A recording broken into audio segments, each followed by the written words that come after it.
Thank you all for joining us tonight. So Jackie, to get us started, would you please call the roll? Sure. David Bush. Here. David Henry. Jeff Morris. Here. Joe Vandeventer. Margaret Clements here. Julie Thomas. Here. Rudy Fields. Here. Scott Ferris. Here. John Enright Randolph. Here. Okay, so we have 7 members attending in person and quorum. Okay. So moving first to administrative business, Jackie, I think you mentioned that we have someone who wishes to speak on item number 1. So can you walk us through what our options are here? Sure. So under the rules of procedure for the Plan Commission, we do have a section regarding conduct of hearings for public hearings.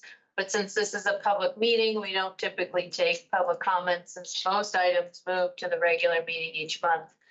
The items under the administrative business, however, are able to be discussed, and the top 2 items could be voted on tonight. So I would suggest that if anyone wishes to speak just on the administrative business items, that we adopt the rules and procedures similar to the conduct of hearings. So 15 minutes for the petitioner, 3 minutes for any supporters or remonstrators, and 5 minutes for rebuttal if there are any remonstrators. Yeah, which items are those? Under the administrative business, item number 1 and possibly item number 2. I'm not sure. Okay. Okay. Okay, thank you. Okay, so do we have a motion to adopt the rules of procedure for hearings for the administrative business items tonight?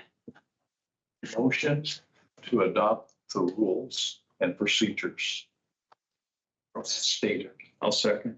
Okay, it's been moved and seconded to allow for the conduct of hearing rules to apply for just the administrative business on tonight's administrative meeting in regards to timelines for public comment. A vote yes is a vote to approve. Jeff Morris, Yes. Margaret Clements, Julie Thomas, Rudy Fields, Yes. Scott Ferris, Yes. John Enright Randolph, Yes. David Bush. Yes. Motion is approved 7-0. So with that, we can move on to administrative business. I'll go ahead and do my presentation first and then on to public comment. So I believe that a couple folks from the highway/stormwater program may also be online. And they may also wish to speak under the staff presentation, but just under your packet for tonight, we do have a request from the petitioner. They originally requested to staff for a release of the financial guarantee for the subdivision or for the development CI and L Clear Creek Urban PUD. It is not a subdivision, it is a development. And so they have posted $66,625. And it was simply to cover the stormwater infrastructure or the detention pond. So I'll get to the staff recommendation in a bit, but you do have several items under the exhibits that I hope that we're able to cover and that you're able to take a look at as well. So this is a guarantee of performance for a planned unit development. It was a requirement that they post this amount prior to receiving a grading permit under the zoning ordinance that was in place at the time. This came from Chapter 811. That was from the prior zoning ordinance, and it says improvements that must be guaranteed include facilities which shall become public and may include other facilities or improvements as may be specified in the outline or development plan approval. It goes on to say that the guarantee shall specify the time for completion of improvements and shall be in the amount of 125% of the estimated cost of improvements. As you'll see, since they're asking for a reduction now, we are using the county development ordinance to help us guide the reduction discussion as well. So this was the prior ordinance. So the 125% is what they originally posted. So they did work with the highway department of the improvements on their site that shall become public. That includes the driveway permits, and they were able to work with the highway department directly on getting those permits and working through any bond or performance guarantee required with them. So they have those, and then they worked with planning and stormwater to post the amount for the detention pond. As a note, the detention pond is private. It's located on private property.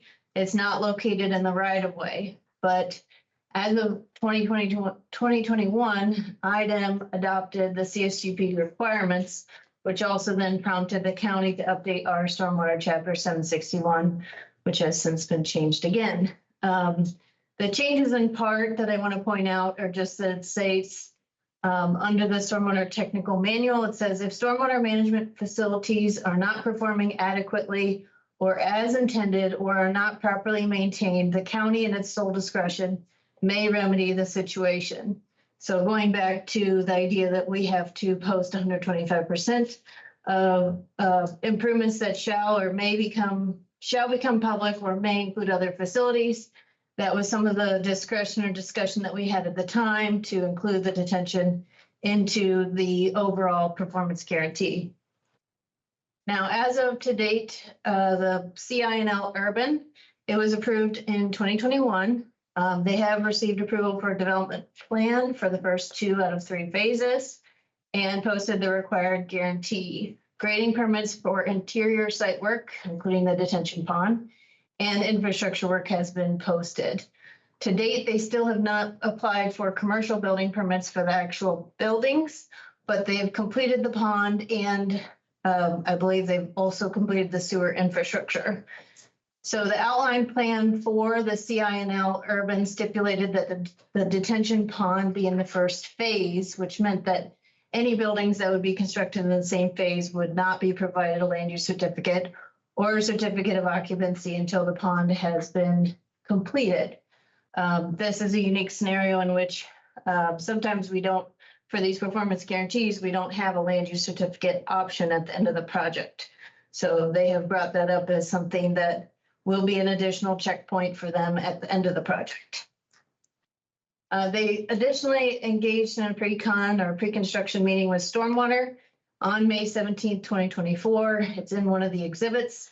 And it stated at that time, under drains to be installed when all other grading work is complete and surrounding areas are stabilized to prevent damage to the under drain system.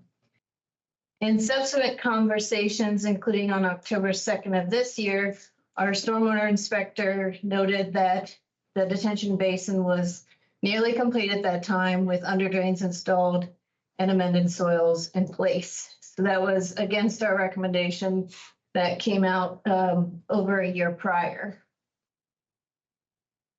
So under our review, the stormwater inspector did review the pond and the as-built that was submitted, and it looks like it's in very good shape. It is fully complete, but now there's a discussion of the timing and the sequence of improvements that were made. So additionally, under chapter 761-5F, which was 2 weeks away from adoption at the time of posting this performance guarantee, so I want to be completely transparent. We were advising people on this code, but it wasn't yet adopted. It states now that detention or retention ponds, water quality treatment measures must be installed to their final configuration when the entire contributing drainage area is at final grade and stabilized according to the approved SWIP. So that includes under drains, amended soils, and permanent vegetation after the entire contributing area is at final grade. So at this point, I'm going to go down to some photos. So here's the pond itself. You can see that it's been sodded and there's been stabilization, there's plantings, landscaping. This was taken by staff on October 16th. There's an additional photo by one of the petitioners or applicants further below. And this is Roger Street right here, so you're facing south.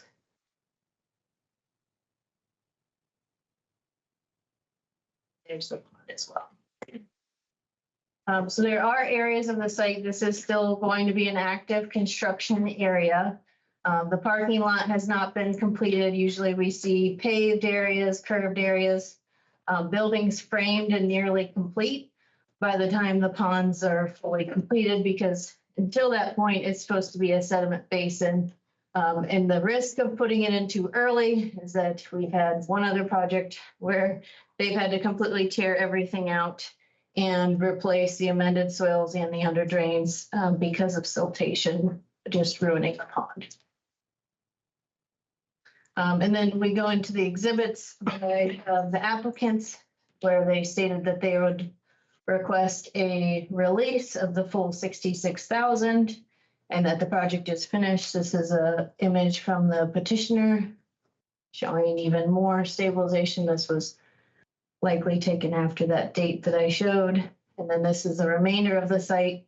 It was, I believe, an old concrete plant. So there is the amount of rock on this site is different than some of the other sites that are developed in the area. So their point is there's a different soil or bedrock composition that may or may not impact the drainage of this area. And I do want to reiterate that our stormwater inspector said that this was one of the better ponds that they've seen, that they did think it looked good and the as-built met the requirements. So Smith Design did do an as-built.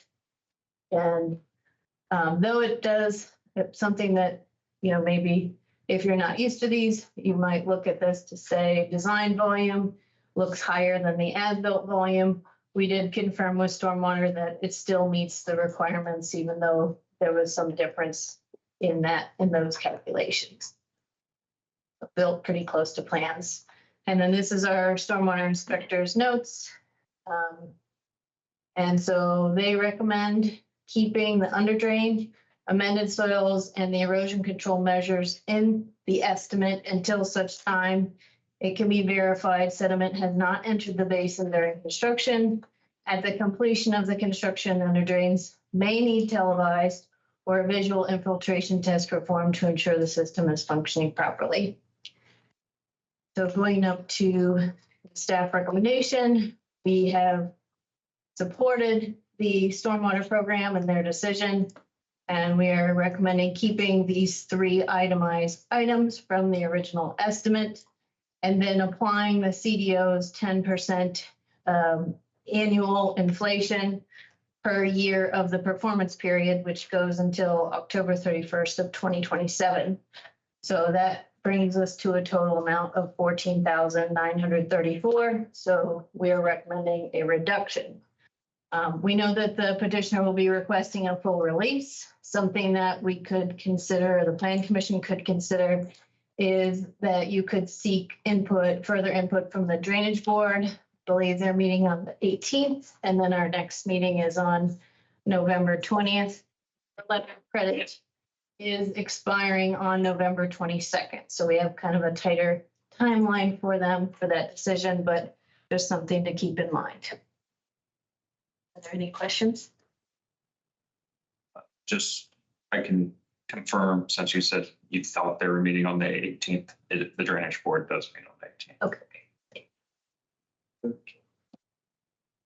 Any other questions for staff before we turn to the petitioner? Back to the petitioner, we'll have, you can actually come to the table so that's online and hear you. Let me start out. Let me give you the pictures of what is done as of today. If you, Julie, if you wouldn't mind, take a look and pass it around and start the other way. The blue indication on this is other people's property. This is the pond and the area as of 3 o'clock today. When we're looking at the asking of the release and what that comes down to, we are complete with the pond. In the manner is the curbing and providing the asphalt is able will be in next week. So from a standpoint of what we're trying to do, when we looked at this and they're saying the entire thing, we were prior to the other ordinance. And then we also took into consideration when they said everything else is done, our interpretation of that was that everything grading in the pond was done for the pond. So we completed it in order to make sure we had adequate stormwater with protection all the way through. This is not a development site. This is a redevelopment site. As Jackie had indicated previously, it was a concrete plant and basically a wreck down there. I mean, in that particular area, there also have been 2 train tracks. So what we're asking for is a release because the amended soils and everything else is complete, which adds to the best water quality coming out of anything. And we're not going to allow any sediment to get in because there is no sediment. As you can see by the pictures, it's all gravel now. And there's nothing to go in. And the way the ordinance is and the protection that we have for the county as a whole is that we could not get an occupancy permit for a building.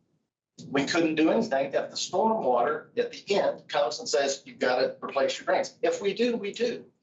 But our intentions all along this was to complete the stormwater drain. And procedurally, I'm still looking at the situation to say, here's what it says, here's what we're doing, and not trying to do anything wrong. We're just trying to make sure that the best stormwater comes out. We're complete with the pond prior to starting any building, because if we start a building, we have to have it complete and the stormwater has to be working, functional, and complete. If in the end, for whatever reason, tornado or anything else that comes through that made that under drain not functional, it would be our responsibility, irregardless, to replace it and repair it. And if we have to, it's okay. But for the long-term benefit of the county of this project, I want to ensure that the stormwater coming out is of the best quality and creates no issues, because having lived in this particular area that comes down where all the drainage comes, I can see the silt that comes off these others. And as a responsible community citizen, I'm not going to allow that. So completing this is where I thought I was doing it right because of grading and how I graded for the pond. What I don't want to see is money being held that can be utilized to do other things that benefit the community and benefit this area. So, but long story short, we're complete with the pond. And everybody's agreed it's complete. But apparently, based upon the change that occurred after we applied in May, the change occurred in June. They're saying we didn't do it in the proper sequence. But leaving an under drain or an amended soil out would have allowed for additional detrimental water that could have went through and been clarified by our plans. So I'm asking for it to be released so we can move forward to the next thing, which is making a redevelopment for this area of the community. That's my basis. If you've got any questions, I'm happy to answer. But I'd like to get release so we can move forward, because your stormwater has to be done in order to get the grading from it. We have to put the bond out. We get the bond out, then we complete things. I don't want to see things completely just hold on. It'll be forever. Let's get something complete that people are proud of, that serves the purpose of the community. So I'm happy to answer any questions. And as you can see from the pictures, we will continue and have this curbing and everything else done. And the question I had, only other question I have on that is, well, I'm going to just fly. Okay, thank you, Mr. Kettle. Oh, I'm good. Okay. Got a question. Happy to answer. Okay, do any members of the Plan Commission have questions for Mr. Cassidy? Okay, so we can turn now to members of the public. If there's anybody here in the room that wishes to speak for or against this, you have 3 minutes. Seeing no one, you can turn to our audience online. If there's anyone online who wishes to speak for or against this, please raise your virtual hand. And I'll note Erica Penna, the Stormwater Program Manager, is online if there are questions or anything Okay. she'd like. Okay, not seeing any public comment online, and then we can close public comment and bring this back to the Planning Commission for discussion.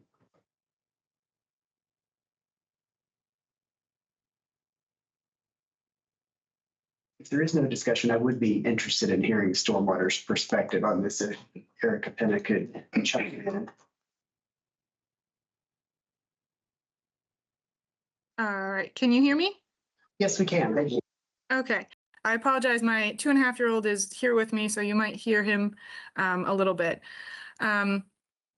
So I know it's been stated, we had the pre-construction meeting with Randy and a few other people who were going to be on site with him, contractors, to explain, the timeline of when we expected to see certain things, when we wanted to be notified, to perform specific inspections, such as the initial inspection before they are really getting any work started, when they have their initial erosion and sediment controls in place. And then also notifying us for an inspection when they are installing the under drain. And then also the timeline of when the under drain should be installed. That's not a new timeline. It's spelled out on, I've been with the county since 2021, and it's been spelled out on every site plan I've seen since then, and older site plans that I've looked at, kind of going back historically. So it's not a new timeline, and wasn't really reliant on the update to the ordinance. It was just now, when the ordinance was updated in 2024, it became more explicit. So it's something that had already been in operation prior to this project. As it's spelled out in Jackie's report there, we told him multiple times. I'll note that he came into the office on multiple occasions and asked us, asked myself, asked Greg, talked to planning and asked them if it was if he could go ahead and do that. And we advised him not to. And he went ahead and did it anyways. His comment about the functionality of it and, the water quality, yes, I won't argue with that. Of course, a finished product is going to give us the best water quality coming out of it that we're looking for. But again, it's the timing of things. We want to protect it and make sure that it stays that way during construction. So that's why we don't want the under drain and the amended soils and the plugs installed until the end, so that they don't have to be taken out and redone, which is a waste of your money and a waste of just the resources in general. Were there any other questions for me or anything else you might be curious about? I'm not seeing any additional questions, Ms. Penna. Thank you for chiming in. I have questions. I'm not sure who would be the best. I totally understand kind of the situation. I'm kind of curious just with what we're looking to retain and what we're looking to release. The amount posted was the 66,625, right? And we're looking to retain the 14,934, correct? Okay. What does it cost to go through these extensions? Like, is there a fee to? It's on the bank. I think they have an answer for you. Yeah, I guess that's my question. If I'm allowed to address them, I'm just trying to figure out what that cost is and try to balance that 14,000 with the additional cost. What would that cost? Yeah, I guess if there is an associated cost with extending this. I don't know what you mean by extension. I'm sorry. I'm just looking for clarity. Well, or to go through this process, I guess. To renew the letter of credit. Yeah, to renew the letter of credit. And that's dependent on the bank that's doing the renewal. That's right. Okay, so that you would be the person I would be asking. So the way this works is you guys, they call it bonds. It's not a bond. It's either cash or a letter of credit. You deposit $66,625 in People's State Bank. Okay, It cost us $750 to just deposit it in order to give it to you guys. okay, In order for us to renew it after November 22nd, even at the 14,000, which, is another 25% on top of, it's going to cost me $1,000. I'll have that 14,000 in the bank. They will pay me 3.25%, and they will charge me 9%. In order to have my own money in the bank, in order to give you guys, give Monroe County the assurances that the private detention pond, if it has a problem, that I won't repair it, and then you would have to take the money. And so in a nutshell, Is it 1,000 to renew? And then 1,000, and then 9% Nine, for as long as you keep it Per month, per year? per year. okay, 9% of our money. Now, it's not compounded to the best of my knowledge, but I haven't read that particular section to see if it is compounded. But that's the cost to continue to do the 14,000. And the question I always ask on that is, how long will it go? right. Well, Because there's things I've seen that went 20 years I guess, without being released. thank you. I was just trying to get some sense of kind of how this impacts both the county and both the petitioner / developer. Yeah, I'm kind of torn because it sounds like there was kind of awareness to kind of how this should be phased in. It sounds like it was built out, but it also sounds like there's the ability to slow down anything if there are issues and the petitioner can't proceed. So we do have that safeguard. And I'm completely torn. I did inquire a bit about this yesterday because it's a little complex for me. So I'm still uncertain. So I defer to where my colleagues' thoughts are. That's the question I was grappling with the most. Mr. Enright Randolph, do any other members of the planning commission have comments? Mr. Ferris? Yeah. So the discussion with stormwater that took place, where they told Mr. Cassidy not to proceed, but he proceeded anyway. I'm trying to understand, is that based on what? There's an understanding of what was the previous ordinance? So in the, New ordinance, what? sure, so there's, I'm looking at the compliance question. right, Is there a compliance question here? Which the petitioner decided to press on and be in non-compliance. Is that a fact? you could say that it's not in compliance with the SWIP plan that he's put into place. The pre-construction meeting was 2024. So the statement that Ms. Penna stated was that Randy had come into the office a few times and was getting closer to completion of the pond. I was aware that he was going to be asking for the reduction of the release. And so it was stated back and forth, I believe, with Ms. Penna and with me. You know, the timing was, we believe you're going to hold off on the amended soils and the under drains. So that was the two different discussions. One was just verbal and the other one was in the pre-construction meeting. Or do we have a non-compliance issue? I mean, Erica, I don't know if it would be I don't know if you want to speak to that as far as like are you saying an enforcement issue or just a non-compliance as in like? You have a rule and you break the rule, it's not compliance.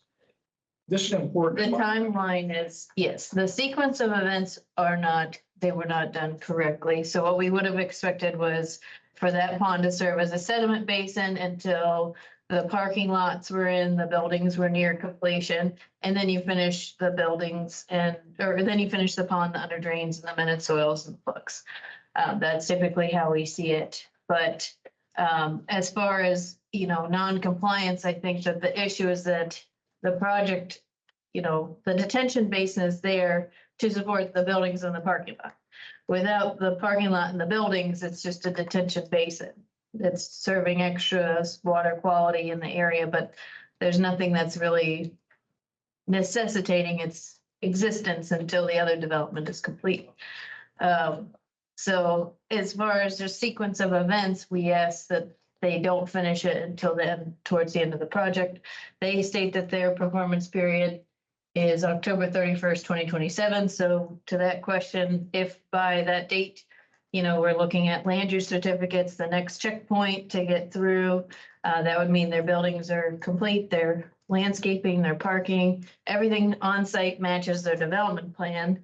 Then we would be looking to release the pond performance guarantee and be done with the project. And it was built correctly, according to plans. So It's a tricky question about compliance because it's not necessarily something we would enforce. It's just a matter of it's out of sequence.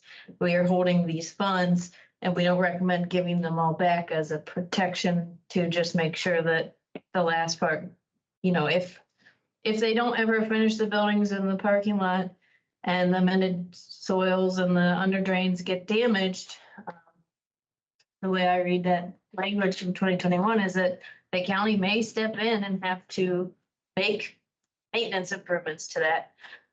So And that's the worst case. that would be the worst case that would put in the report. Yes. Now, the last question I have is, this is new to me, this time of discussion. So is there any issue with the precedent on anything we might do in the future or anything we've done in the past? Or is this like a one-of-a-kind type scenario because of sequence? As Erica stated, there's been several projects where we'd advise the sequencing, so we would not advise people to pre-finish out their ponds before other final stabilization is made.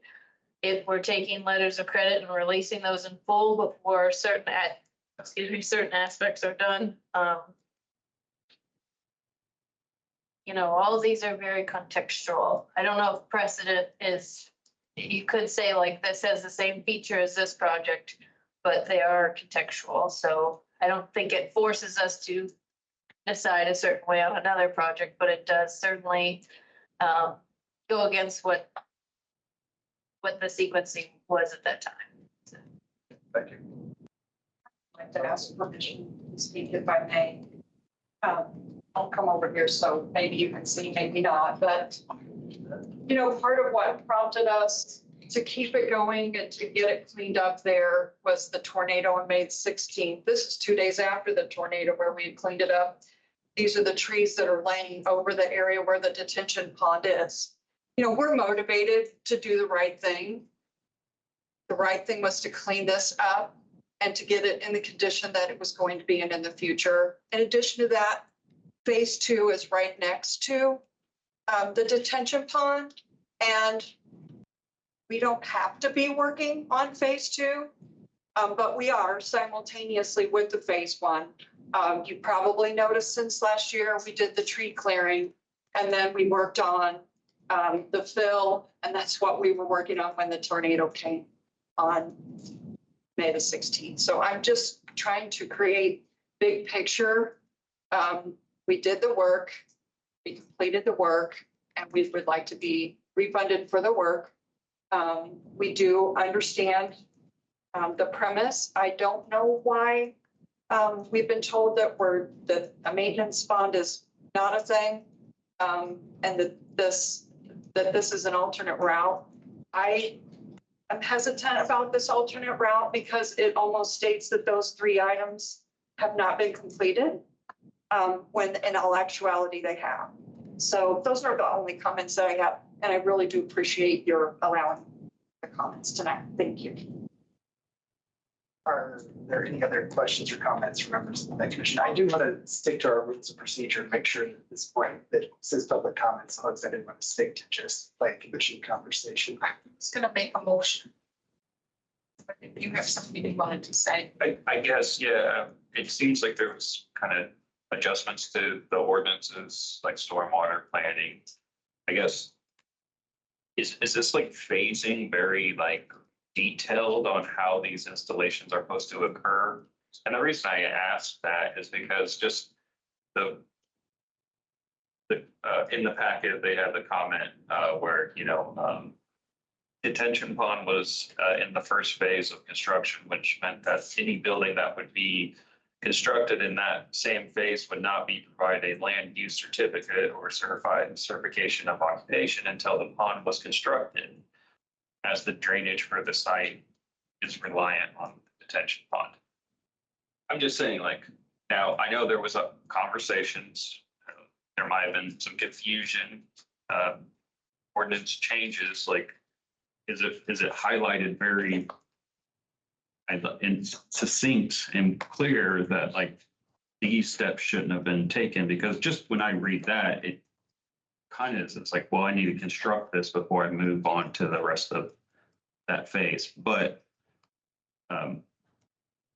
again, it's a tough one for me. That statement from there is just kind of, if I read it as a layman's person, it just, which I know you don't want to do that with anything that has an ordinance tied to it. It kind of sounds like build the pond first as before you complete the buildings. Yeah, so in the pre-construction meeting that happened in 2024, that was when they detailed the sequencing of the Okay. pond construction. Right. And TMB and Randy were both present at that meeting. Yeah. Okay. So sounds good. I'm gonna kind of just defer to my colleagues.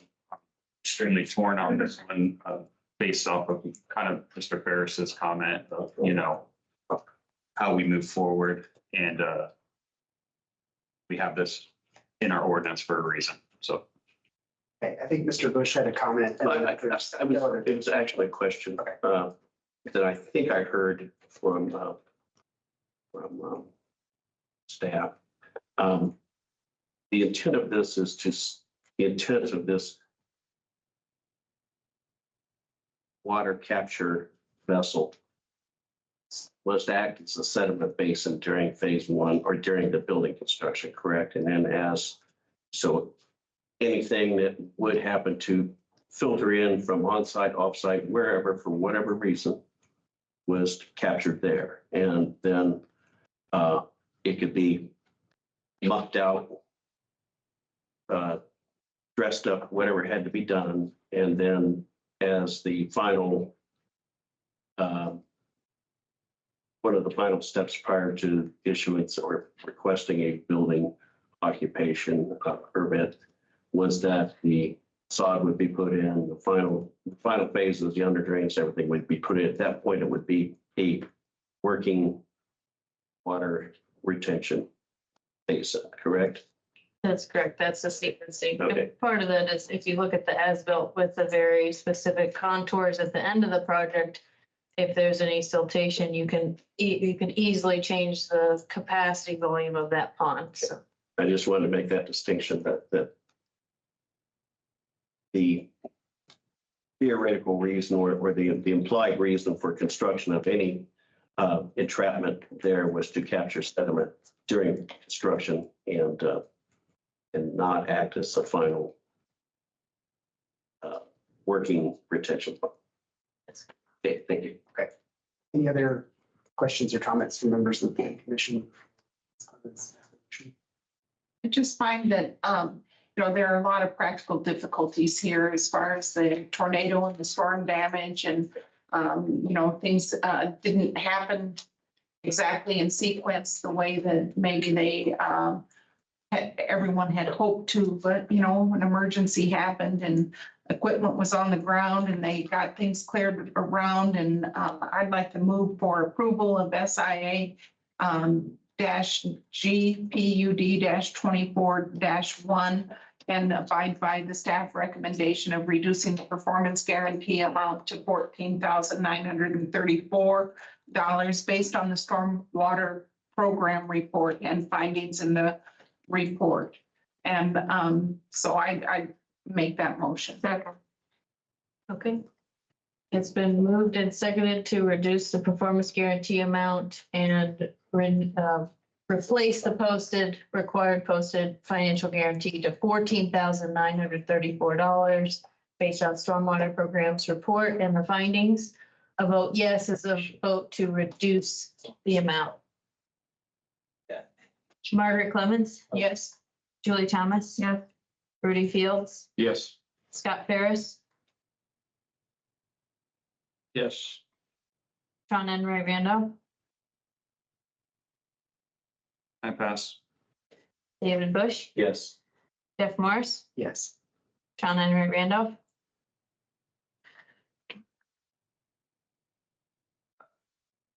Gonna, I guess, say yes, but reluctant just due to their activism and that. So that motion was approved 7-0. I'd like to ask one question. was prior to this meeting, I asked Jackie how this would go, and she told me we would have 5 minutes for rebuttal. And that didn't occur. The rebuttal only comes when there's. Public What comment. David just told me, so I would like to verify, because, correct me if I'm wrong, Jackie, because I've just been told that you and Erica, we had conversation, and at no point do I remember the amended soil, so I just want to make clear, did you tell me that or not about the 5 minutes? I can tell you about the 5-minute Okay, rebuttal. I was expecting that I would have 5 minutes to have that discussion. So if I'm not, because of the rules, just, I'd like to make that known that the discussions that I have are trying to do the right thing. So when I get wrong direction, I don't know which way to go, guys. And now that it's voted, I just want to know, we can't reduce the bond or the letter of credit. Because if you read through the packet, you will see that it's not a reductionable bill, bond. You have to take it all, and then you have to use it on the pond. So there's 66,000. Now, because I read everything, I have a maintenance bond from a bonding company, which you don't take because it's letter of credit. Now, the amount on this bond is for $12,540, which is what Jackie had told me. And then when we got to our discussion, it went to 14,000. So I had a bond from our bonding company, which is Zurich Bonding through Gregory and Appel, a $14,000 or a $12,540 bond costs $315 to guarantee that the county has. That's what it costs for a bond. Now, in order to make sure that we move the procedures, because November 22nd, based on what I'm reading from our performance bond that we put with the county and my bank, you just voted on $14,000, which when Jackie goes to reduce it or do it, I don't know how it's going to be done. So I brought a personal check and a cashier's check for $14,934. So I just want to know, which one do you want? Do you want a maintenance bond that I'll have to get for 14,000? I got for 12,540, which you've told me. Do you want the cashier's check? Or do you want the personal check from our blind squirrels? Can this be addressed? Yeah, Right. With Well, I have to staff? ask, It's because- kind of been a public meeting. Right. We just have a whole agenda I- and Every I time I don't have know the if somebody from conversations. staff can step outside with you and answer your questions. I think that would work. Yeah, I'm trying to I be clear. I'm trying to be You clear are being because clear, but we have an agenda and we have a lot of items and this is a staff question and it's a good question. And Dave Schilling's here, so you can ask him too, but I'm just asking if we can just get back to our agenda. yeah, I appreciate you guys giving me the time. I just need to clarify these things because when I'm told I'm having these verbal discussions and I get mixed reactions and mixed things, I'll deal with staff. Could we step out now or would you like to at the meeting? staff needs to stay. I have to cover the second item, but after that, I will, the second and third administrative item, I will set that up.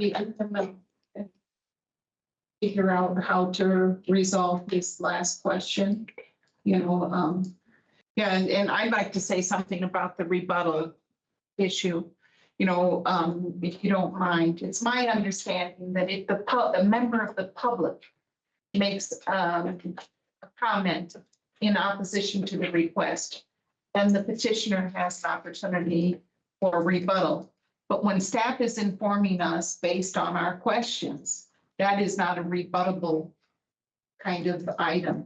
It's public comment that you would have an opportunity to rebut for 5 minutes. We're informing ourselves based on the staff presentation. Am I incorrect on that, Jackie? That's correct. So, we're sorry for the confusion on that, but, and we appreciate your presentation, and it was compelling.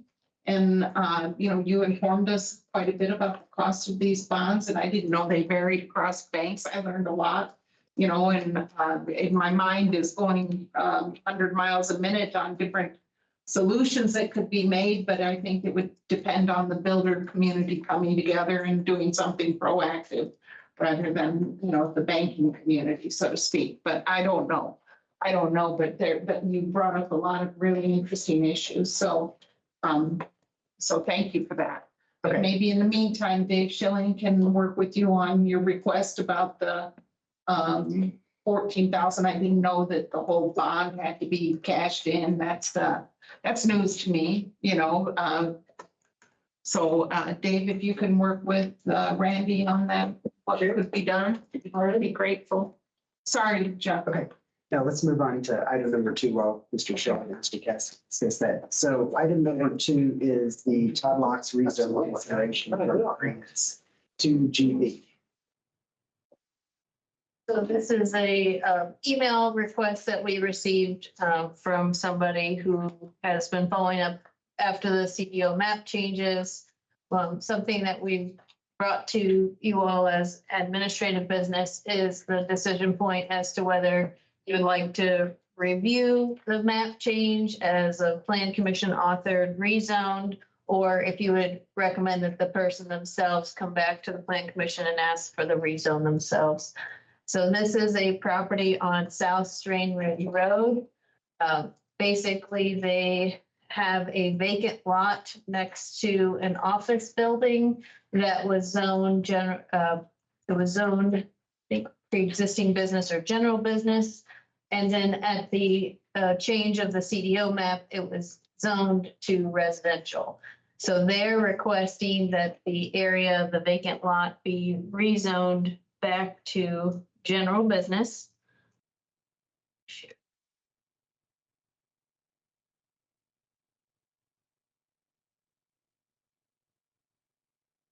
So this is the lot here in question. I'll go ahead and turn on the zoning map. And so it was zoned before a business zone, and now it's zoned residential. One of the considerations that we had when we were doing the CDO map was reviewing how properties were currently taxed or used. A long time ago, there were a lot of business zones close to Lake Monroe. And with us getting rid of both the pre-existing business and reviewing the CDO zoning map, there was an understanding or a discussion about vacant lots if they were, and some lots were pre-existing business and they were used residentially, a discussion of downzoning those. I could not find anything specific. They did not fill out a CDO survey map. They were kind of late to seeing this change. So now they're getting engaged and are thinking about what they could possibly do on this lot and would like to have it be zoned again to general business. So that is the proposal by this person. And so the question before you all is whether you would consider taking this as a plan commission authored rezone, or if you would like staff to direct Mr. Lux to apply for the rezone to the full plan commission. Mr. Gray. I guess I'm just trying to follow clearly. Sorry, my thoughts are still on that previous petition. So if you covered this, I apologize. So this wasn't overlooked during our CDO process? It was not. So we didn't actually rezone it? We rezoned it. What I'm saying is that under the administrative work sessions that we did a series of 4 work sessions with the plan commission. Right. We did not take this one on individually. So it wasn't something that we talked about or voted on to change it one way or But another. they weren't in communication, and a lot of those were No, right. drivers was them communicating with us to look at it. So it was rezoned from what to what, I guess. So general business, this is the map Okay. of what the zoning was. And then it went to residential along with the lot to the direct north. And do they have a general business operation there or use? That lot is vacant. Okay, so so- it's vacant. But they own the existing business next door, which is on Yes. a they own business just GB lot. Yes, That'd they be a own the lot lot to of the it, south. and ask for us to look at every adjacent parcel to general business zone. So I guess my real question is, it comes down to a cost, I think. Do we treat them like anyone else with, that comes into for a rezone because they missed their opportunity to be engaged? Or, I mean, I feel like if I say yes to this, I'm gonna say yes to every single other person that does that. You know, I don't see where the overlook was, except for the idea of looking at every adjacent parcel to every general business zone and vacant lot that's owned by the same person that owns the general thing. That would be a lot. That'd be a big ask. So that's where my thoughts are. Mr. Thomas? So if you can leave that, that's our current map, right? Current map. So to the west is what in red? This is a convenience storage. Right, that's a business, it's GD. So that's all the red is GD. Correct. Now, across the street is a residential lot, going north, sorry. Oh, yeah. Is another residential lot. This one here. This was also vacant and zoned residential. It was also GB at the time. So here's what the map was prior. Got it. That's where I got, so, and that's not owned by the same person. It's just something I stumbled across too when I was looking at this. Yes, Yeah, it's they somebody didn't bring else. that up, but it was not Those- someone yeah. that they owned it. Yeah, so those are two vacant lots owned by two different people. Originally, both were GB. Now Residential. they're residential. Okay, and that's what makes this hard for me, is that part of it. Because if it's something where we made an error in, rezoning, I'd say, let's own it and fix it. But do I remember that we talked about these lots, or was it in that area and it was something similar? I think it was in that area, something similar. We had a outdoor park shelter event, and there was a farmer there, and they talked about this area with Tammy pretty exclusively. So I think nearby people were talking about this area, yes. But I don't know that I ever talked to Mr. Lux about it. Yeah, I just feel like we talked about some lots in this area, in this part of the county. And the question was, do they go residential, they go non-general? And what did we do in other similar circumstances elsewhere? When we changed from the previous zoning to the CDO, there was something marked general business but was vacant. What did we do? I think that one of the considerations was, is it in the eco area? Which I think this one is barely just touching it. So the GIS would have captured it, but it's really not the full parcel. The other thing that we would have done is, I think that we did attempt to reach out to some of the people who we had contact information for. We had to get rid of pre-existing business, so we had to determine if that was going limited business, general business, or residential. So we made a few different decisions based on the switch over. But this happened elsewhere. Yes, we did in the CDO transition map. I think we ended up reducing the number of GB zoned lots in general, but we changed where they were located. Right. Wasn't Right. It wasn't an issue where that was the intent, was to reduce that number. It was about categorizing things correctly. I don't know where I am on one. I know, this is hard. This is a hard one. Yeah. Yeah, Mr. Fields? How big of a lot is this? This is, It's a good question.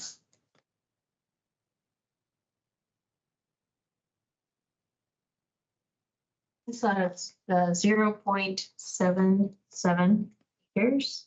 And is sewer available there? You know,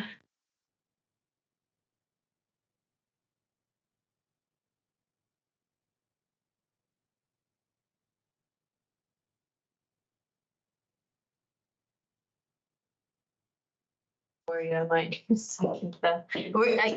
On your county development map, the pop-up has a category that says sewer and it says sewer, so.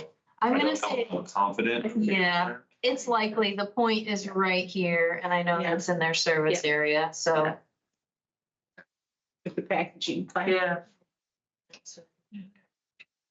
So it could be a buildable lot. Yes. For business or residential. Points and-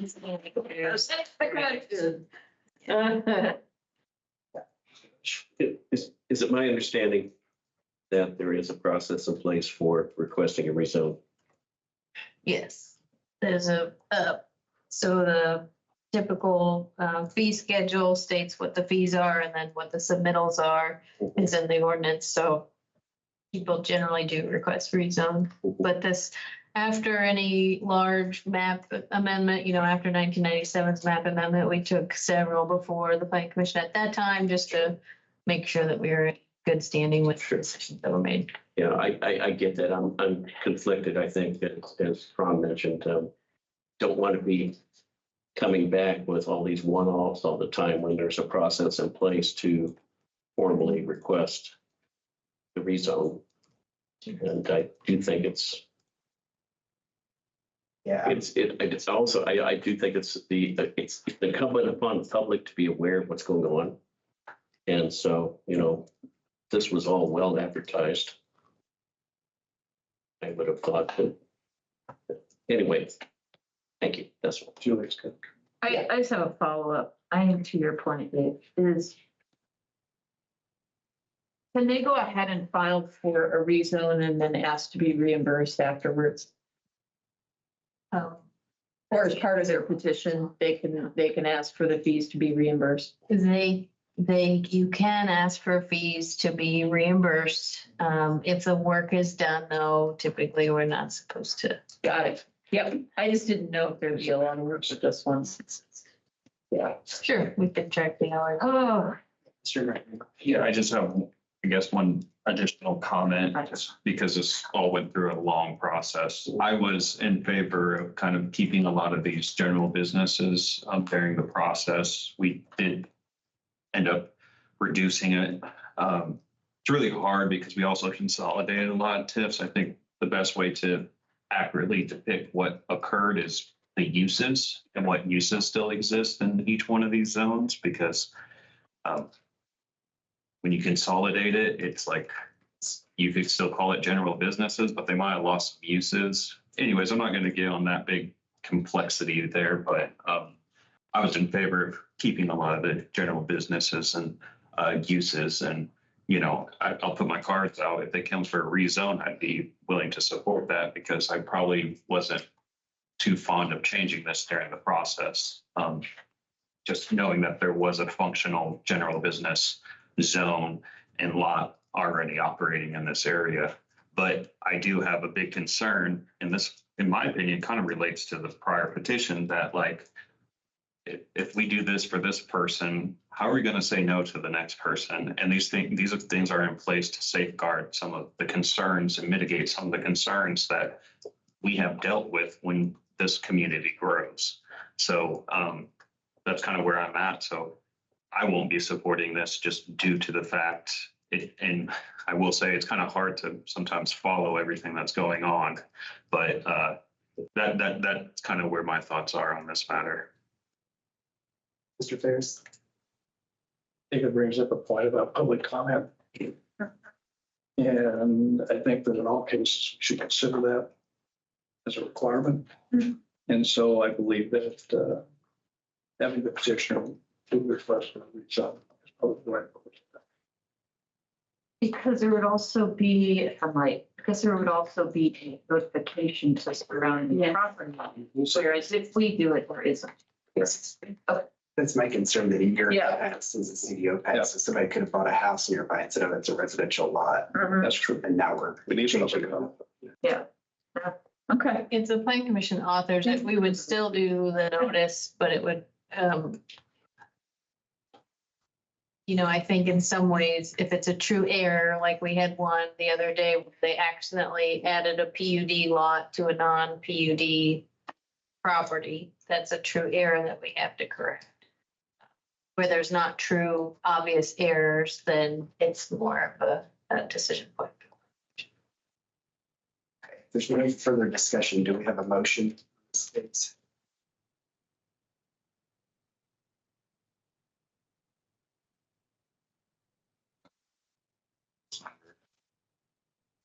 Doesn't have a case number, it's just the, It says, okay, on CDO rezone, parcel number 53-11-21-100-017-000-006, South Strain Ridge Road.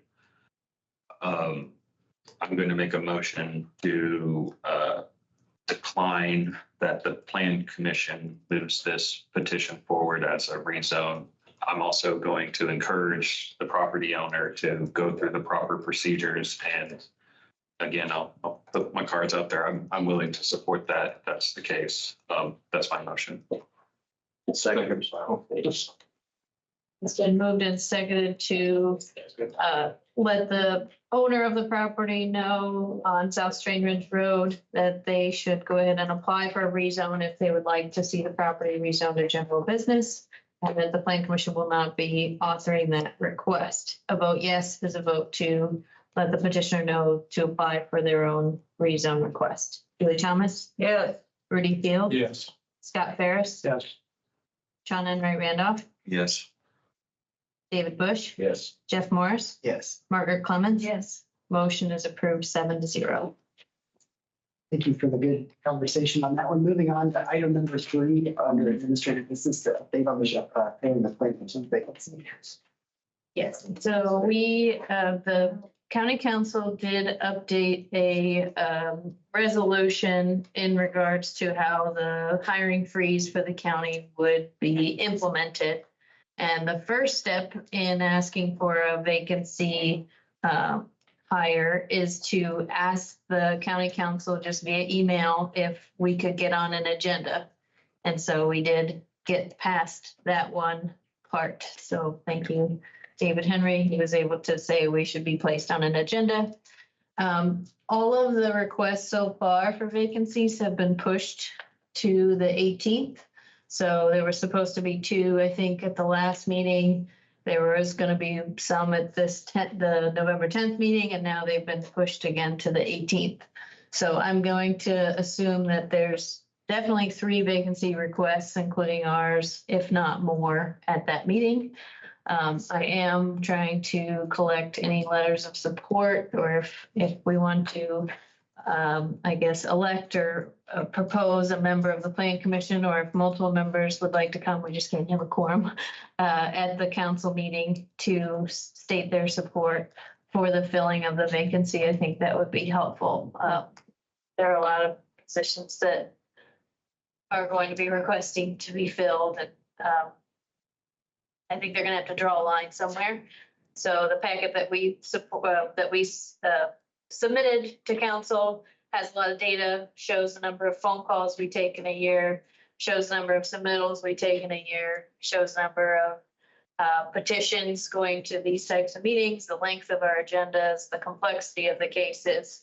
So I think we put our best foot forward on paper, but it certainly wouldn't hurt to have any additional support. So folks can send an email to council members. Or you can send it to us and we can put it in the packet. Yep. I think that's a good way to go too. That way you avoid more. What date is that? November 18th is what I'm told is. Okay.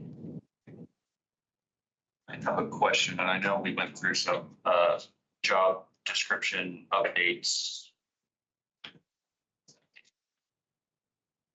Position where it had the GIS specialist on the back end, but instead of having that long title, now those duties are incorporated in the job description. Yes, so we have. Very few job descriptions that actually have that type of just, job performance within the job description. It's a very, technical type, area. So I think that would be something to make sure that this is a position that actually has these duties assigned. That's been a big thing that I've been focusing on. So I just wanted to make sure I had that clear, and I'll be writing letters for, so you need that by the 18th. Probably the week before. if I had to guess, because usually the deadline to submit is a week prior to the next meeting, so I would say by the 10th. Okay, yeah. And I think highlighting that technical aspect of the duty is very important because there's only a handful across the entire county that have that outlined outside of that assigned. So So if I look at all the functions, planning department, and this vacant position, which previously was a filled, funded, authorized position. Currently, it's not being done in the planning department because that person is going away. So we're reassigning duties. I think that the timeline for getting things completed will suffer, if I'm going to be honest. We just are receiving a high volume of requests. So we like to get back to people pretty quickly. I think we showed that the average number of phone calls a year is 504 per planner. Yes, that's not even Tammy and I. So that's, or emails. So I just think we have a lot of, that's the kind of thing that I think tends to be strained first. And then people get the sense that, oh, it's gonna, a lot of people are calling us day of saying, I'm closing at 2 o'clock. Can I do this use on this property? And I'm like, we need to do some research for you. And 2 o'clock today is 2 hours away. So we try to help people in those situations, but I'm worried that with one less person, those types of requests will just, I don't know that we'll be able to get to it in a timely fashion. As a follow-up, what you're doing here is not creating a new position into the ones that you already had previously offered. Correct. What you're doing is backfill. At a lower pay because it would be a new person hypothetically. So there's cost savings of sorts. And I'm sure your justification, you included all of that logic. They know that they have frozen even transitions or lateral movements in the same department. Transfers, thank you. Yep. So we can't even, if we had someone equally in the years of service with the county, they couldn't even transfer into that position. So we have to hire new.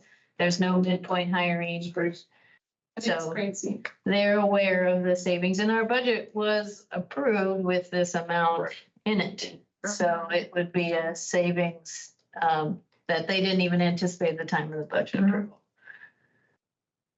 And, may I ask a question? Yeah, and then we'll go to Commissioner. Thank you.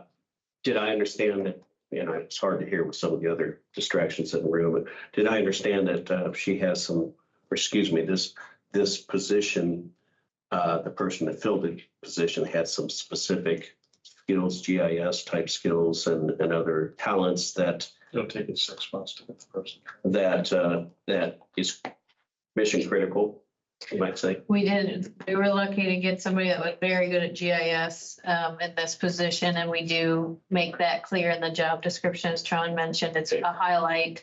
We also require master's degrees, which we have everyone on our team has had master's degrees. So.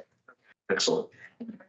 It's going to be, oh, I'm sorry. Yeah, Commissioner. So the other part of this as well is related to that delay. And are there any petitions that have a time limit on them? In other words, are we, because we used to have that, we still have it with cell towers now, but they're very minimal. But those changed. Anything like that might also be important to highlight, that if we're short-staffed in general, that can have an impact of having petitions approved without actually having them approved. Right. We actually, January 1, House Bill 1005 will require us to certify all applications for residential structures are complete in 3 days. Yep. And issue a permit in 7. And if we do not abide by that timeline, someone can force us to issue our permits. That's right. Okay. So So I think that's something to highlight. one more thing. Yeah, thank you. That's, yeah. Any other comments on that? Thank you, Jackie, for your hard work. Just one comment that's, I guess, for the planning commission members is just through this whole process, council throws PAC, which is the personnel advisory committee, which is a subset of the council, to even go and do like simple job revisions, not even necessarily changing the category that might come with a pay increase. Everyone's broken down into a grid structure with fixed bump ups. And they also froze our ability for knowledge, skills, and abilities, KSA, where we were able to hire people at midpoint and at 8-year. So the fact that they need a very high qualified person is going to be tough enough to not be able to bring them in at any other point except the base minimum. And I would only say that, like, since all of these things are kind of froze, just to spread out the workload amongst all the other planners, I think would just exacerbate the issue because the latitude is limited. And we're going to have to bring someone in with great skill sets, and we can't just offload the work to everyone else. I think that's just a climate or environment issue as well in the workspace. So sorry, Dave Henry, right? Well, that's mine. I forget who's your planning. Who's your liaison? David. David. Okay. Okay, let's move on. Thank you all for your comments on that. Let's move on to unfinished business. The first is SIA-22-9, the Holland Fields Vision Phase. Yes. Mr. President, I was wondering, is there actual tangible updates, or are we just moving this forward multiple times? Because we've heard it a dozen times, and I was just wondering if there's actual changes. We've tended to take a high level update from staff. Yeah, that's why I was getting at. This one, we did have a meeting with the developer on October the 6th. We had originally were hoping that this would go to the October Plan Commission meeting, but we wanted to meet with them. And so we did. And we made some good progress on reviewing an estimate that they had submitted, which I can.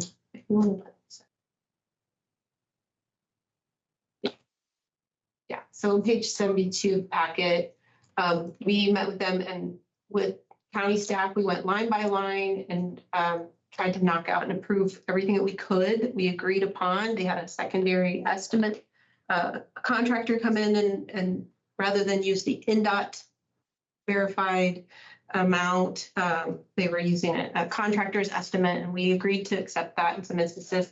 We've made decisions on some landscaping in the basins that we weren't going to require an extra amount after reviewing our ordinances. But we're still needing a final estimate with the items kind of highlighted in yellow.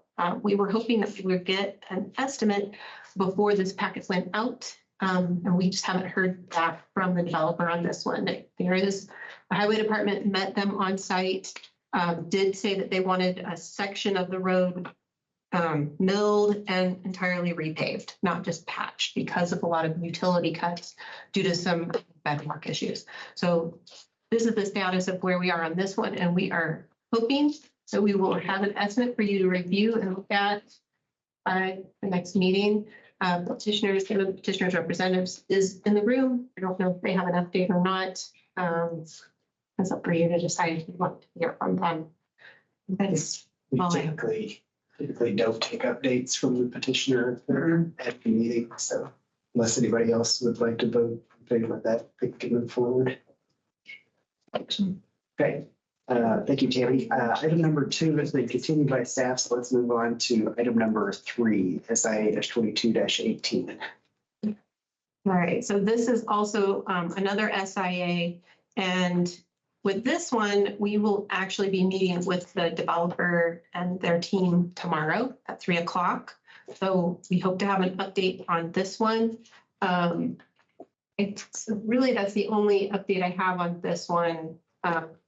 The next petition that I'll talk about, I'll be a little more explicit, and they're kind of linked together. So, well, maybe the one thing I will pull up is on page 86 of the packet. This is the estimate that they submitted to us. The original one was like for $5,113 or something.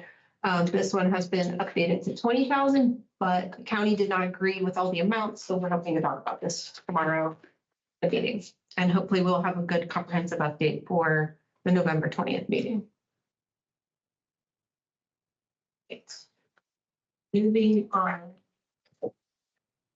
So this is a new petition for you.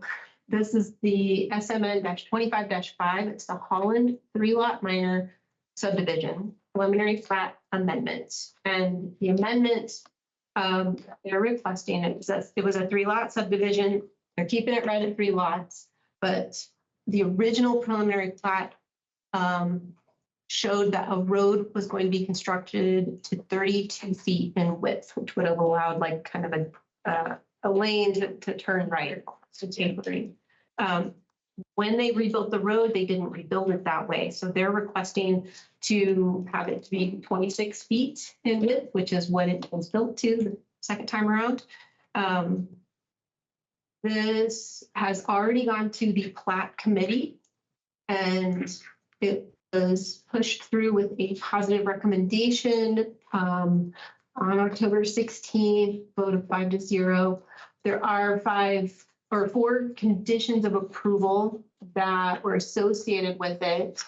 At the time, when we asked if the developers' representatives could meet the very first one, which was to address all staff comments on October 24th, 2025, they were not sure if they could, which is why we have a meeting tomorrow with them to discuss these conditions, which the other ones were that the developer and their engineer show corrective measures to those driveways to lots 1 and 2, so that developer of Holland Fields Phase 1 can complete the remaining East Holland Drive sidewalk corrections in order to request right-of-way acceptance. The developer must apply for the right-of-way activity permits for the 2 driveways to be corrected and complete the work on or before May 1st, 2026, which would be in alignment of when the letter of credit expires for Holland Fields Phase 1. So we're trying to get those kind of aligned a little bit. Condition 3 was show the sidewalk along South Walnut Street Pike, the one that runs north-south, to go all the way to the northern property line. And it sounds like their engineer has a design for that ready to be released. She just can't do that yet. And hopefully we'll see it tomorrow, but it's supposed to dodge a really big established tree, which I'm glad that they're thinking ahead like that. And then the other one came up during the drainage board meeting. The drainage board would request that the individual property owners for lots 1 and 2 apply for variances for the fences that they built within the platted drainage easements. That was noticed when we were doing that review. So again, staff is hoping that by the time we have packet go out for the November 20th meeting, that we have some significant updates for you on this one. Staff is trying to get people in the room. We're trying to get some solid documents on file so that we can kind of give a solution to this area. Yeah. I mean, and the packet does have some of the, it has a good timeline in it, and then also has the plans that this is the original plans are showing the width of what it was, and then a new set of plans here in this area where they would also be adding curb and gutter and correcting the sidewalks up here. So hopefully going to see a new set of plans that just kind of finishes out this area. So, any questions? Yeah, and maybe it's part of the request, but if you scroll back up just a little bit to where you were just highlighting the curb. Oh, no, Here. right there. Mhm. The drain was actually placed, that's a deviation too. Yeah. And they are requesting that. That did go to the drainage board. Everyone is in support of it. And it goes along with kind of the reduce road request too. I just want to make sure that all the requests that deviate from the original one are part of this request. And that those are the 2 things that stand out. Is it a complete request? I guess is my question. The placement of the inlets was not a requirement of the plat committee, whereas the road was. So the plat committee is able to look at the plan set and say we approve, and then if there's amendments by stormwater or highway that fit within the ordinances, we can make small adjustments. Okay, maybe my understanding, I thought we needed to approve any deviation from the original submittal and the drain was placed in a different location.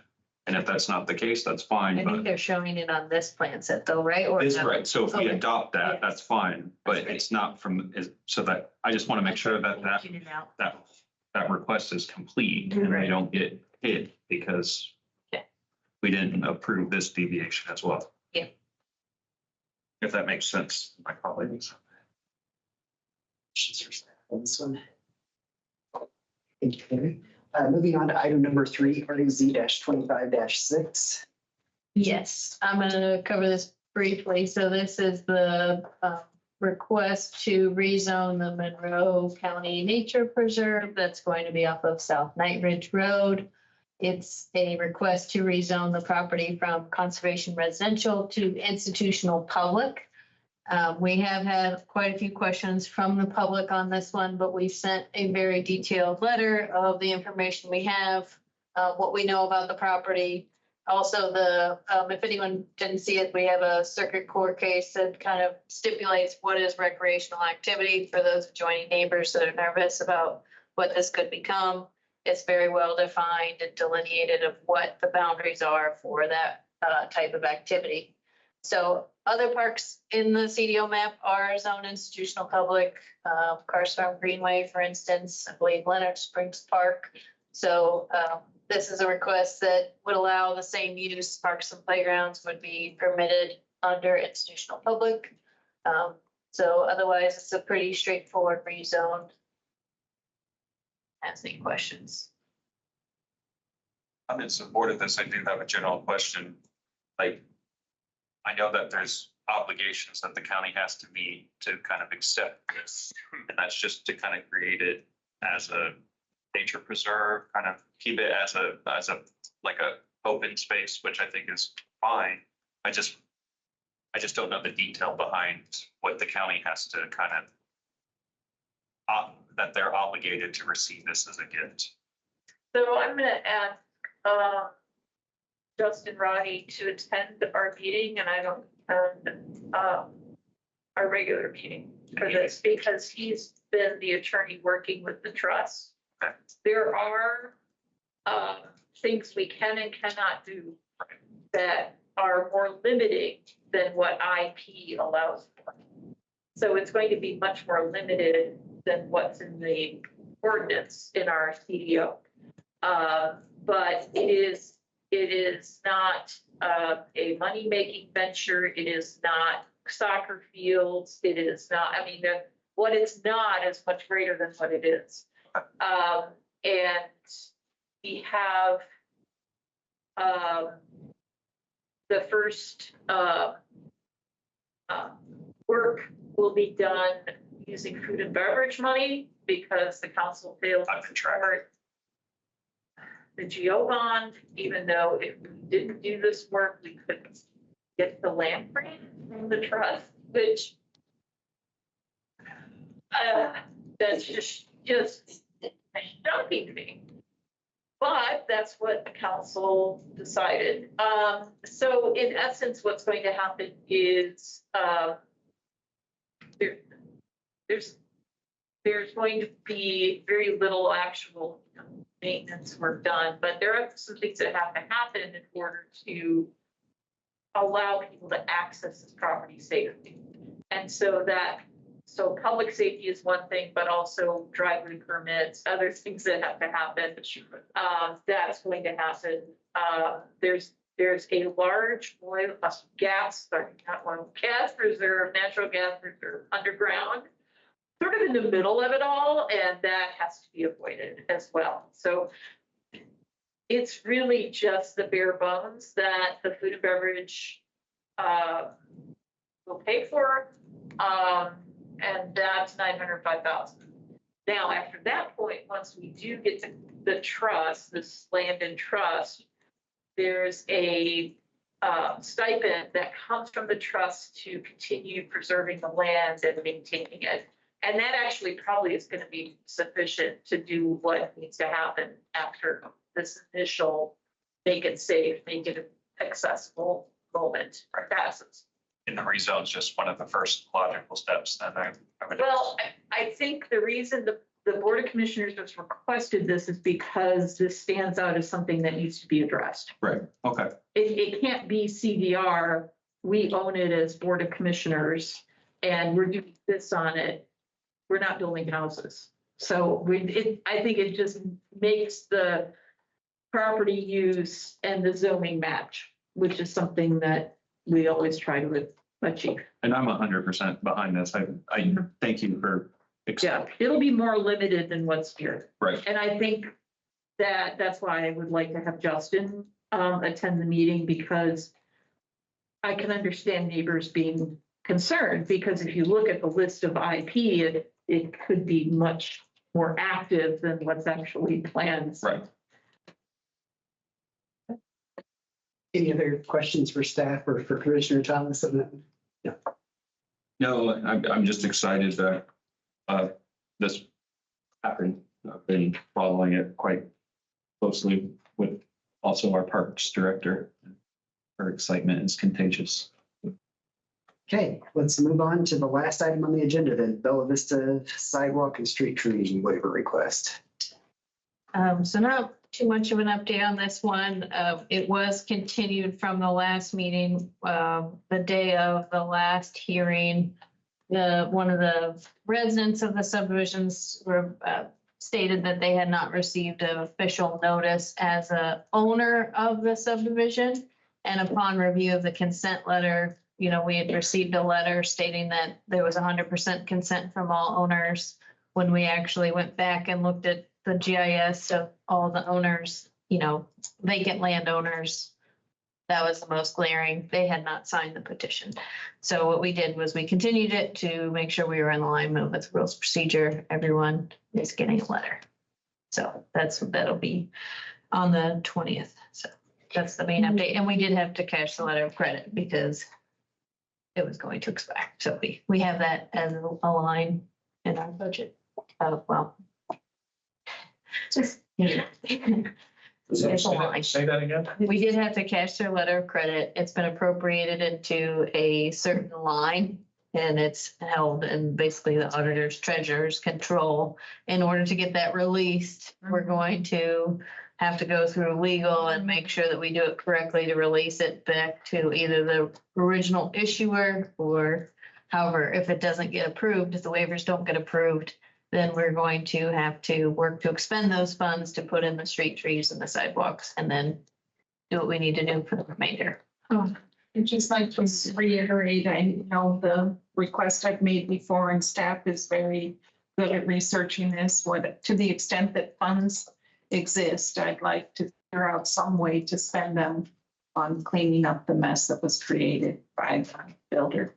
So, I know that you have your constraints, but Yeah, on this particular project, or you're saying in general, like on this particular project, Oh, okay, like the streets. like with all the fees associated with everything that they have to do for surveys and. Oh, I see. The developer ended up paying that. Oh, good. So not the neighbors. Okay, that's Yes. good. Yes. Just embellish on that just a little bit about what the developer ended up paying for.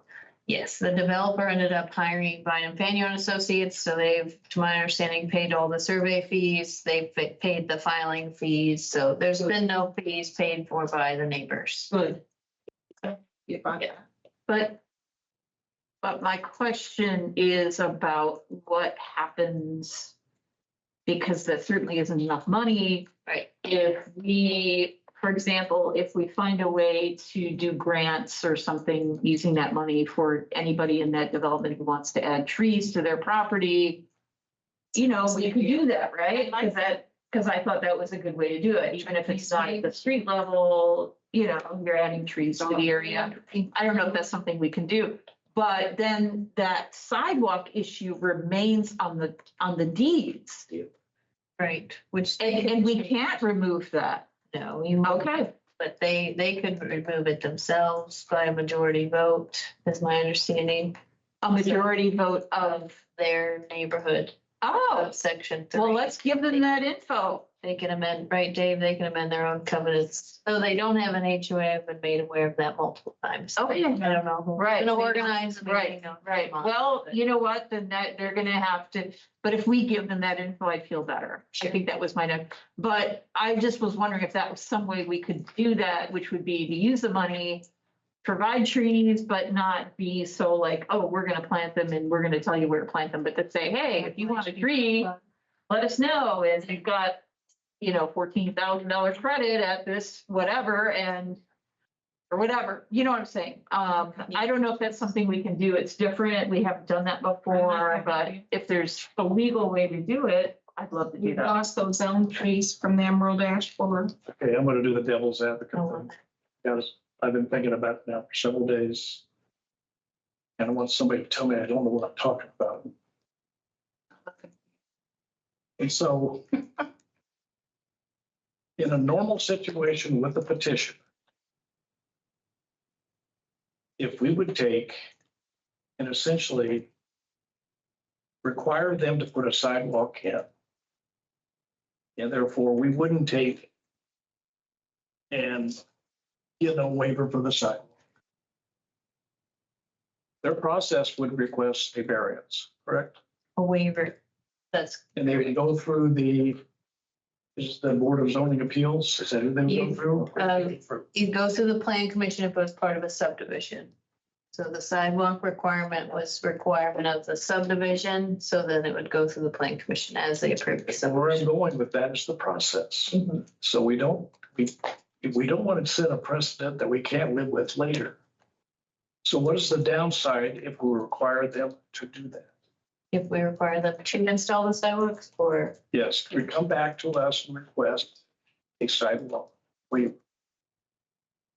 so they are right now requesting a sidewalk waiver and a street tree waiver. I read that, yes. But if we deny the street Sidewalk waiver. or if we deny the sidewalk waiver, then what we're doing is the money that we've cashed, we have to start expending it in those ways. And then when there's not enough, we need to follow the And so what- chapter 33. What I'm saying is, if we deny the sidewalk waiver, the heck with the discussion about, I'm in favor of what you're suggesting incidentally. I'm just trying to make sure we don't walk ourselves, paint ourselves in a corner when we have something down the road.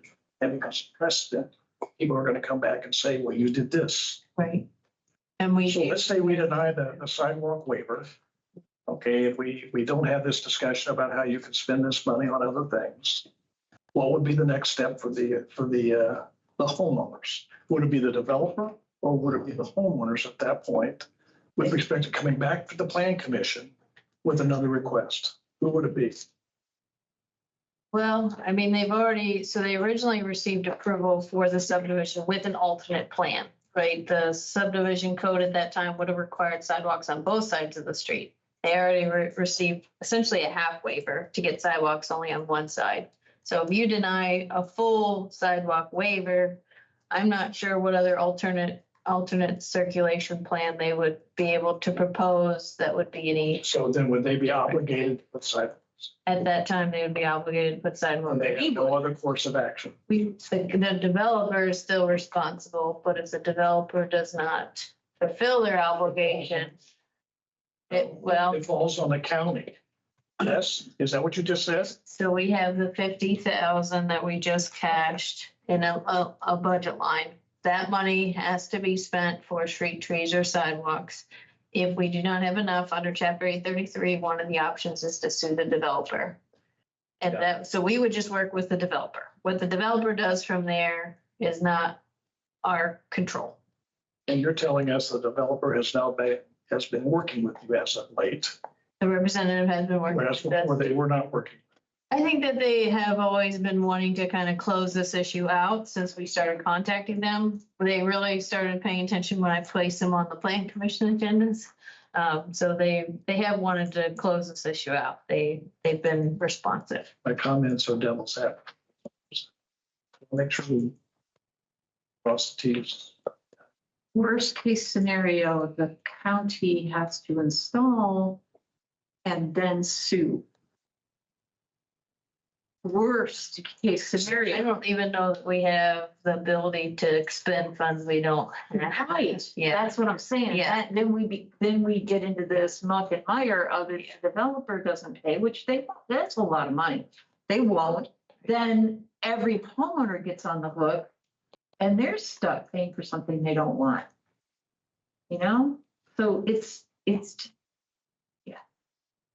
Hot mess. That's my definition of There you hot go. mess. messy thing.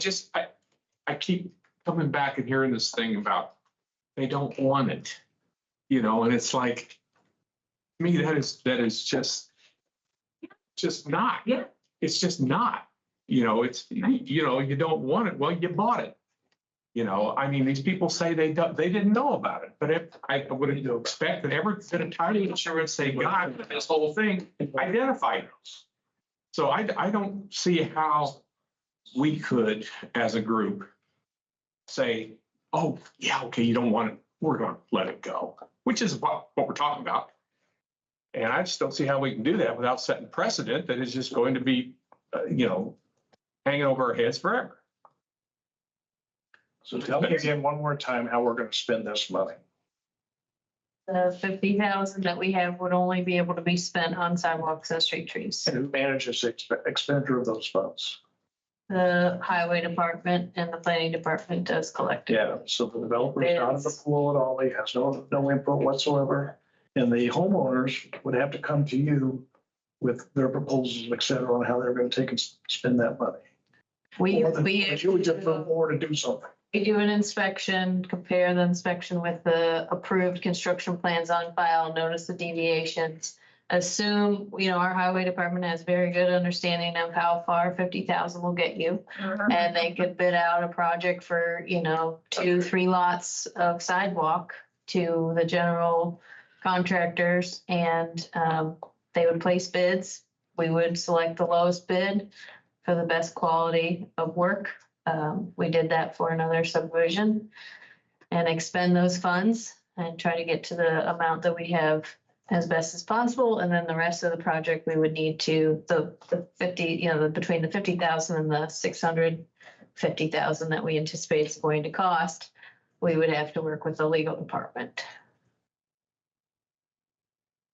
So it wouldn't be a complete project. And you have to do sidewalks over street trees? That was an example. So we could do just You could street do- trees, get the street trees done and work on the sidewalks. It's terrible. It's terrible. It's a no-win situation that we placed in.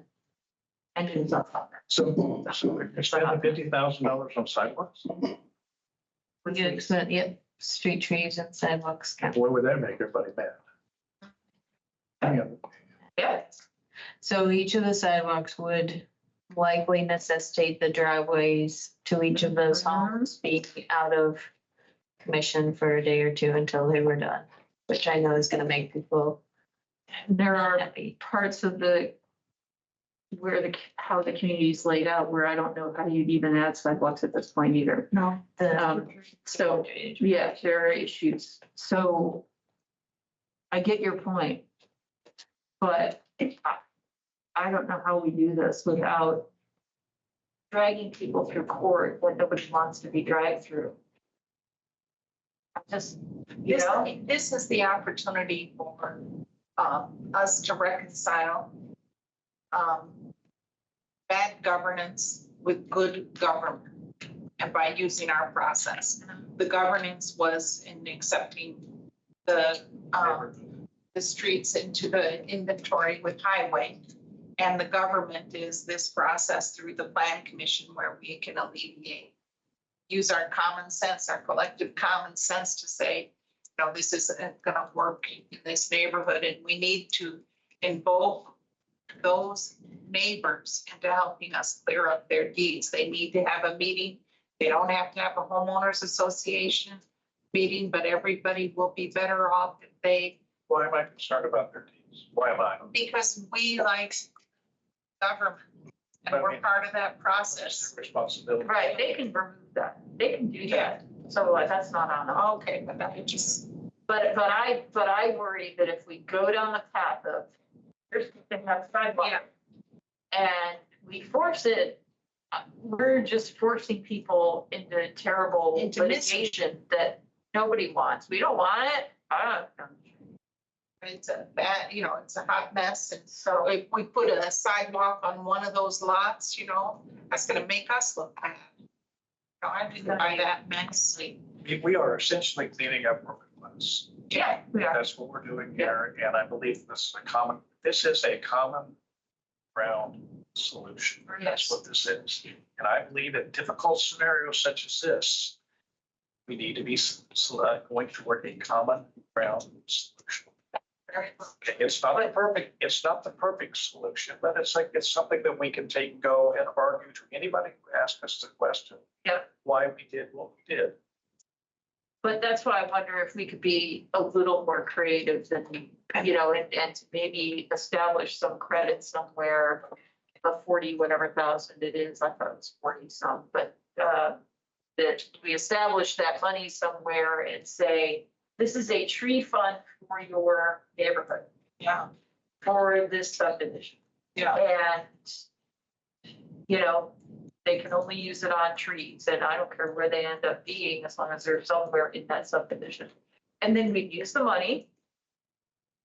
We've met part of the issue, which is street trees. It's a common. And we're not forcing litigation, and we tell them, please remove this from your covenants and make that decision as soon as possible, so that we don't have to come back to do the sidewalks. And see if we can get them on a timeline and get them doing what they have to do. I don't know. I'm just throwing stuff out there to see if anything's happening. If in fact you have a pool of money, it can be used by the people who live in the neighborhood. And it's primarily going to be used for trees.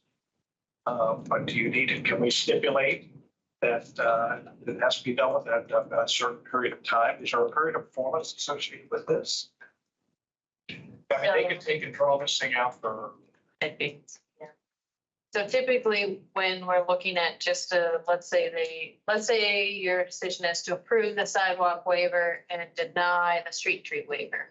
What we would be looking at is platting the location of those street trees that need to be located, and the county doing the work without regard to working with those neighbors. We would just be contracting with a landscaping company directly, and those street trees going in per the code every 40 feet, accepting driveways.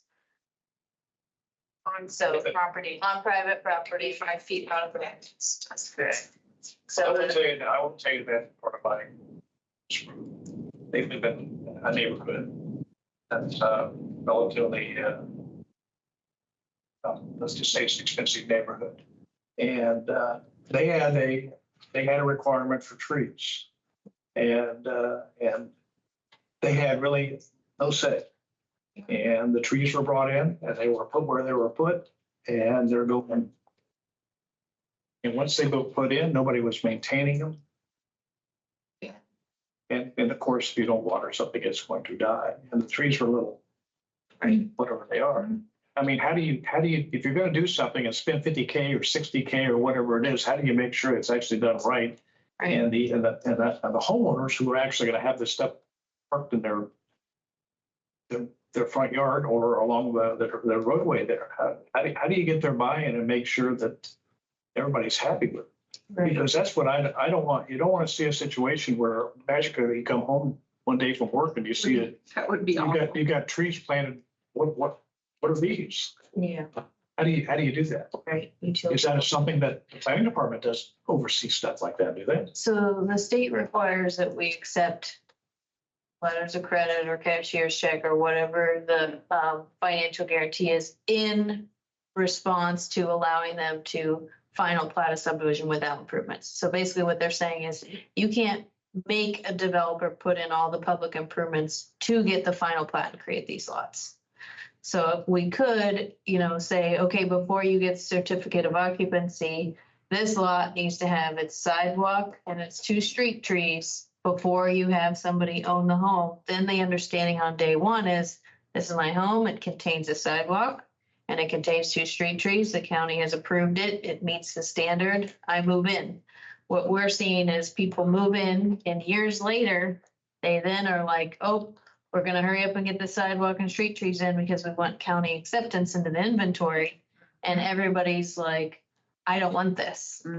And now you have, instead of just the builder and the developer, you have the developer, the builder, and now, 50 owners to work with. So you see on the surface here, what we're doing is we're talking about approving a tree waiver. And we're talking about essentially approving a sidewalk waiver Yes. with the condition that the money that remains is for the planting of trees. Well, that would be an additional condition. Right now, if you just approve the waivers, you'd just be returning the funds. Here's the answer. Here's the answer. It's not street trees. We're waiving the street trees, but we're using the money for trees.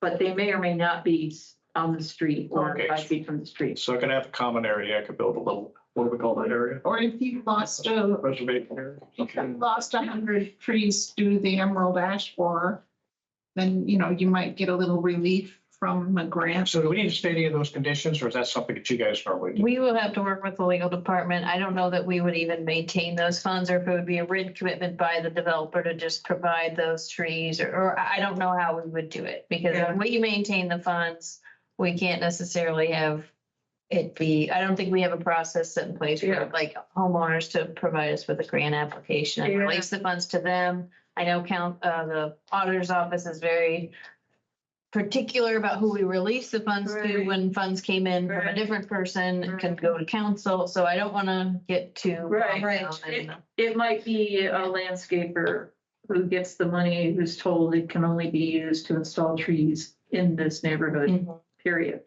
Under a contract or something. I don't know, but yeah, Okay. so that's, I didn't anticipate like grant applications coming to us. Okay, okay. I anticipated like a credit, a bunch of money going to a company Okay. as a credit and used for anybody in that neighborhood and that, yeah. This is regular meeting. How many lots are there involved? 50. 50. So 50 into 40. 40 some So thousand. they each get about 2,000 for trees or something like that. 1,000? Yeah, Well, so exactly, many of them. 1,000. Yeah, a lot of people have stated they don't. And that's fine. Then someone else can, That could be That's 5 fine. trees. that's fine. Okay, so are we done for today? Yeah, I think- One question, who submitted the last page? Oh, I think that was with that's the one petitioner who said that, It was Does that an go with? anonymous remonstrator. They preferred to have a name and email address, but This is current discussion. Okay, and not somebody who necessarily, they may or may not be a resident. who knows? I We just, don't know. all I saw was that, and I was, outside that, I was reading the history of all the minutes, thanks for putting that in there. Just, Okay, are there any other I'd reports? say we haven't talked about this. I don't think We talked about it too much. I don't think we have any other reports. I Okay, can't do you think have of a motion for adjournment? So we have to- Yeah. any.